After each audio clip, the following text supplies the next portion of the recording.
El poder de los grandes sueños. A quienes nos encontramos en esta carrera hacia la riqueza, debe animarnos a ver que este mundo cambiante exige nuevas ideas, nuevas maneras de hacer las cosas, nuevos líderes, nuevos inventos, nuevos métodos de enseñanza, nuevos métodos de venta, nuevos libros, literatura nueva, nuevos programas de televisión, nuevas ideas para el cine. Tras toda esta demanda de cosas nuevas y mejores, hay una cualidad que uno debe poseer para ganar, y es la claridad de propósito, el conocimiento exacto de lo que uno quiere y un deseo ardiente de poseerlo.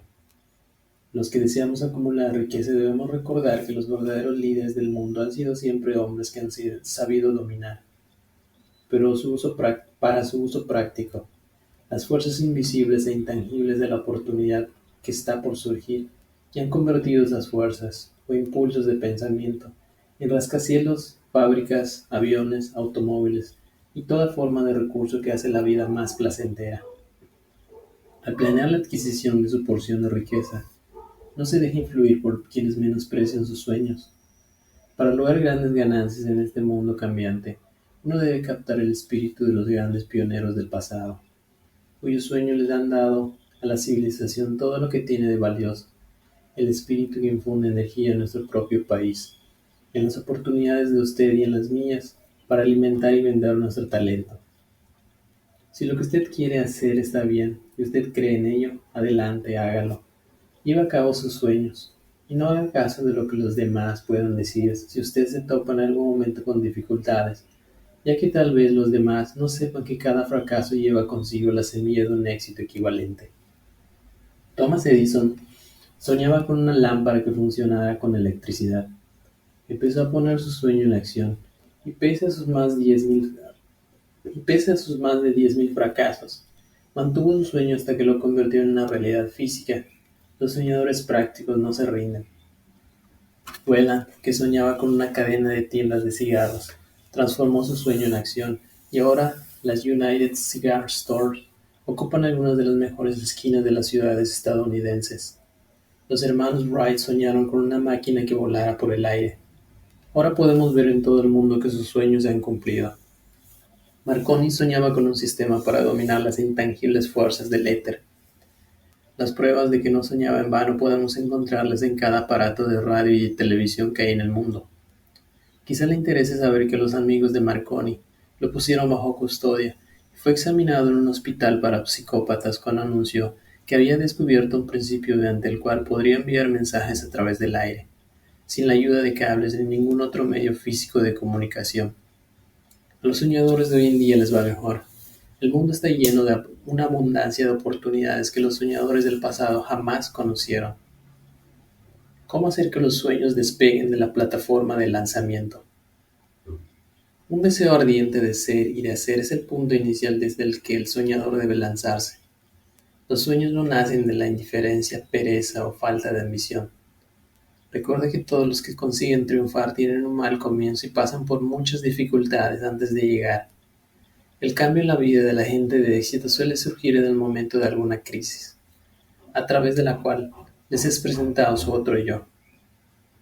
John Bunyan escribió Pilgrim's Progress, que se cuenta entre lo mejor de la literatura inglesa.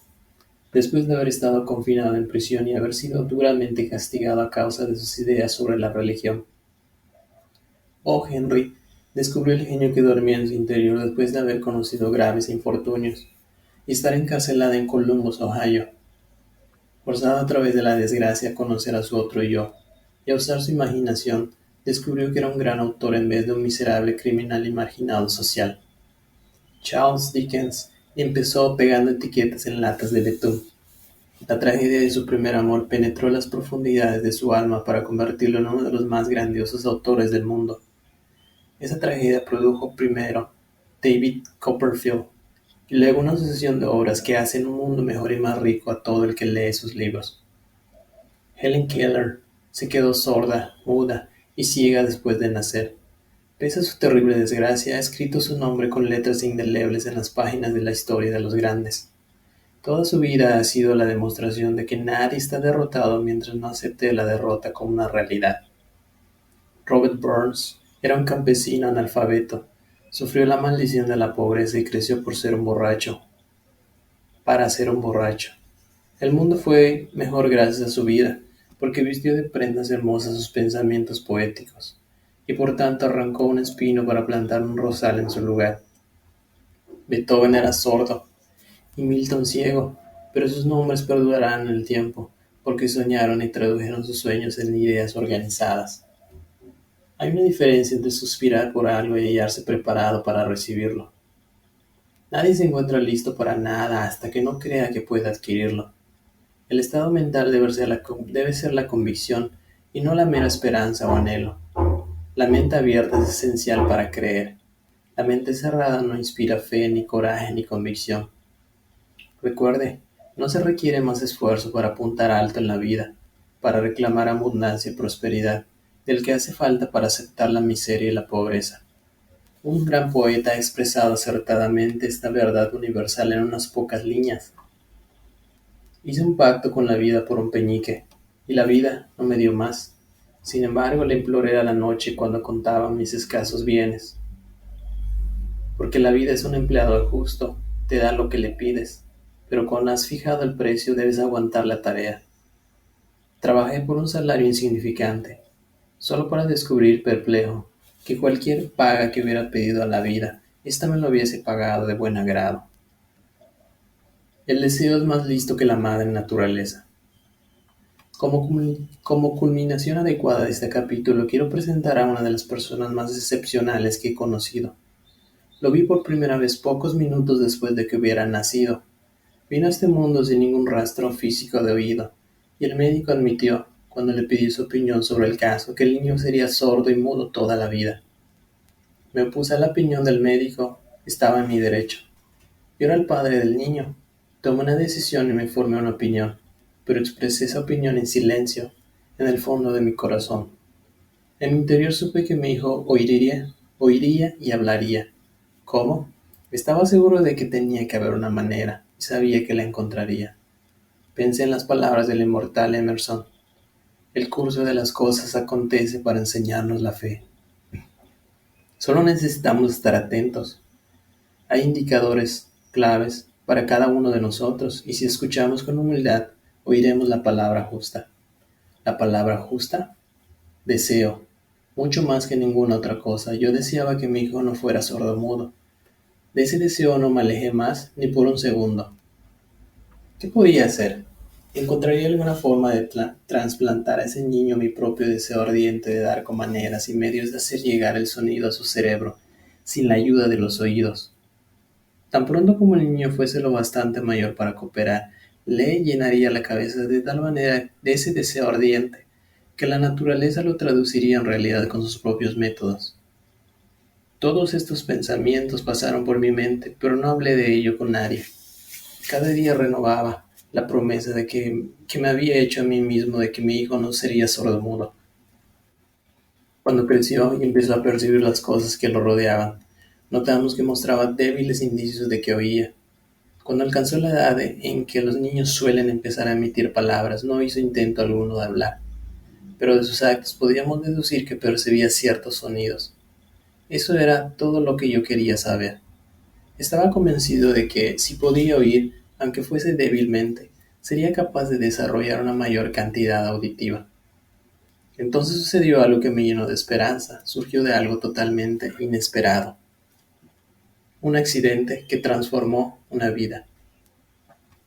Compramos un fonógrafo.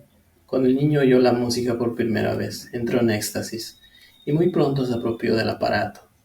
En una ocasión estuvo poniendo un disco una y otra vez durante casi 2 horas, de pie delante del fonógrafo, mordiendo un borde de la caja. La importancia de esa costumbre que adquirió no se nos hizo patente sino hasta años después, ya que nunca habíamos oído hablar del principio de la conducción ósea del sonido. Poco después de que se apropiase del fonógrafo, descubrí que podía oírme con claridad cuando él hablaba con los labios junto a su hueso mastoideo, en la base del cráneo.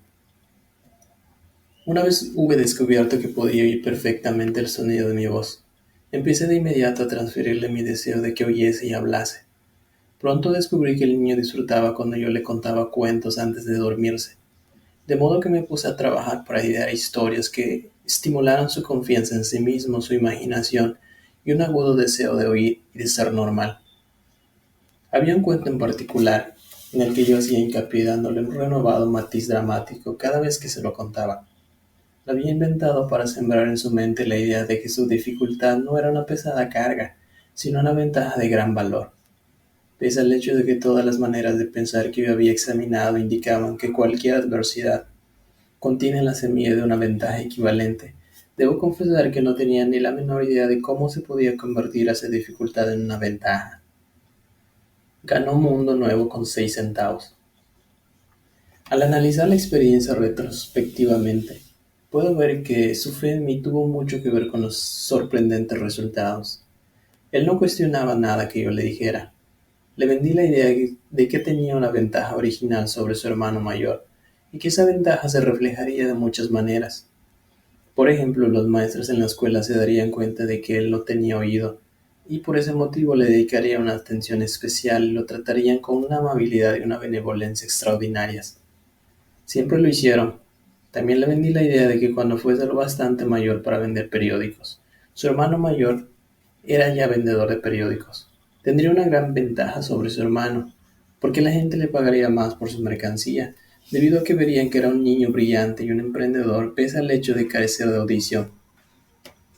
Cuando tenía unos 7 años, mostró la primera prueba de que nuestro método de apoyo rendía sus frutos. Durante varios meses imploró el privilegio de vender periódicos, pero su madre no le daba el consentimiento. Entonces se ocupó por su cuenta del asunto. Una tarde en que estaba en casa con los sirvientes, trepó por la ventana de la cocina, se deslizó hacia afuera y se estableció por su cuenta. Le pidió prestados 6 centavos al zapatero del vecindario. Los invirtió en periódicos, los vendió, reinvirtió el capital y repitió la operación hasta el anochecer. Después de hacer el balance de sus negocios y de devolverle a su banquero los 6 centavos que le había prestado, se encontró un beneficio de 42 centavos. Cuando volvimos a casa aquella noche lo encontramos durmiendo en su cama apretando el dinero en un puño. Su madre le abrió la mano, cogió las monedas y se puso a llorar. Me sorprendió. Llorar por la primera victoria de su hijo me pareció fuera de lugar. Mi reacción fue la inversa. Reí de buena gana porque supe que mi empresa de inculcar en la mente de mi hijo una actitud de fe en sí mismo había tenido éxito. Su madre veía a un niño sordo que, en su primera aventura comercial, se había escapado a la calle y había arriesgado su vida para ganar dinero.